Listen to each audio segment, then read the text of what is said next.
this is Elizabeth Renfro, Family Consumer Science Extension Agent for UT Extension, Washington County. Today what I'm going to be talking to you all about is some basic home canning supplies that you need for water bath canning. Of course, the first thing that you want to make sure that you have are tested recipes, and so there are a couple of books that you can purchase or go online to find.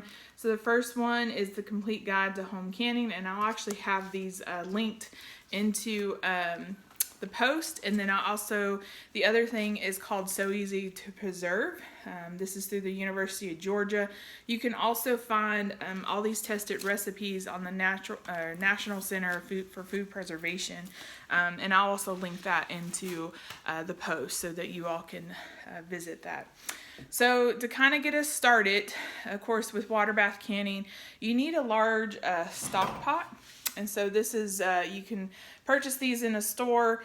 You'll see this one. This one has a rippled bottom. I would be very careful with this one, this type of canner, especially if you have a smooth top surface. You run the risk of it cracking it. So you also want to make sure, check with your manufacturer of that stove to make sure that you can water bath can or even home can on that stove, okay? So this particular one, it has a lid on it that you're able to take off, okay? But inside, as you can see, I have a couple of different racks in here, and I'll pull those out and show those to you. So the first rack that I'll show you, this one actually came with the canner. So this one actually has like little humps in it and things like that, so that it actually holds the larger jars in place so that they don't shift around. Just be very careful or mindful of this one if you use it for the smaller jars, like the half pints, the jelly jars, because sometimes they can fall through there. The other rack that I have that I like to use mainly for the jelly jars is this flat bottom rack here. Okay, so this one, as you can tell, you can actually, the smaller jars don't fall through because it does have the circulars in it. So this is, you want to make sure that you have that rack for the canner. Sorry, a lot of noise here. You want to make sure that you have those racks because you don't want the jars to touch the direct bottom of the canner. So this just kind of lifts it up a little bit off of that. The other thing that you want to make sure that you purchase are mason jars. And so mason jars that have the 2-piece lids, okay? So this is a quart-sized jar with a regular mouth. And with the 2-piece lid, and what I mean by that is you have the lid portion of it and you have the ring portion of it. So the ring portion of it you can actually use over time, but as it gets rusted or dented and things like that, you want to replace those. The lids themselves, once you use them once, you can't use them again. So you'll have to discard them, or if you are a very crafty person or a very creative person, I'm sure you can figure something out to use these for, but you can't use them again for canning once you used them once. So just keep that in mind.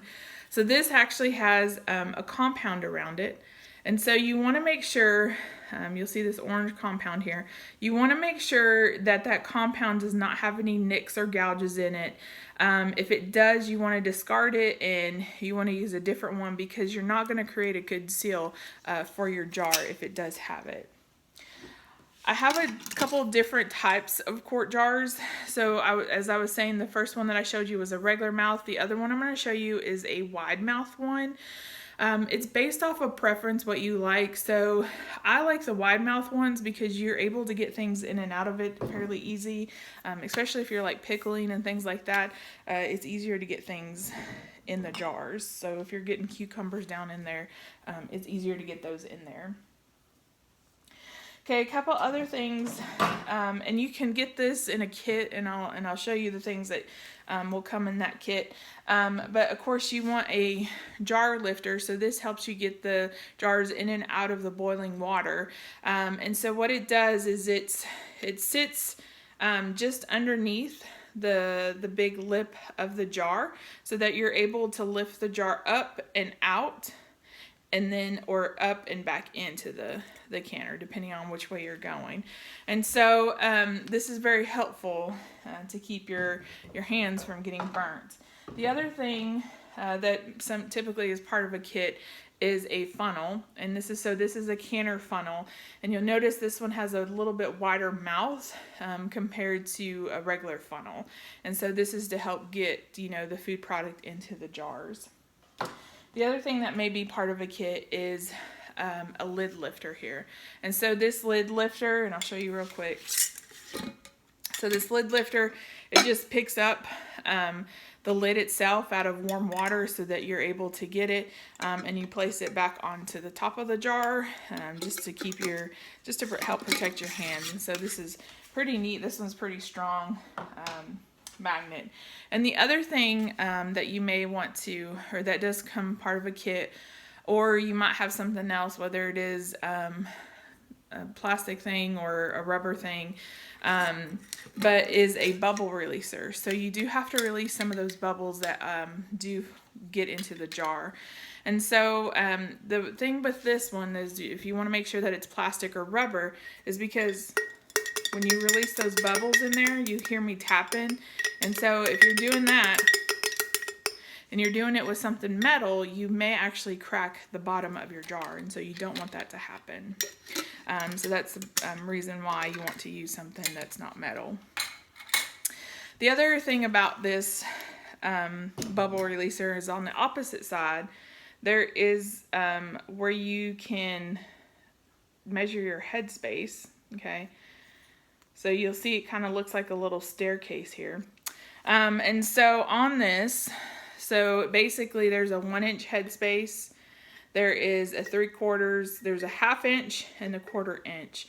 So depending on what you're planning on canning, it'll either be 1 inch, a 1/2 inch, or a 1/4 inch. So you want to check your recipe depending on what you're wanting to can. And you can also check out my other video about Food Preservation 101, Home Canning Basics. It goes over a lot of the headspace and things like that you'll need. The other thing that you may need or would like to have is a pair of tongs. And so this is to help get the jars in and out of the oven if you're heating them up in the oven. A couple other things to consider, of course, is a cutting board to help protect your countertops, or you can also use some towels here. I've got some towels here that you can look at, or that you can use, sorry. And so you want to make sure, that you're laying it out on the countertops and protecting those countertops. And also, protecting the jars too, to make sure that you don't bust them, because if you put them on a very cold surface, they have the potential of busting too. So I hope this video is very helpful for you all for just some basic home canning items that you may need to can. Of course, next video will be about pressure canning and just the different types of items that you need for pressure canning. I hope you have a good rest of the day. Thanks.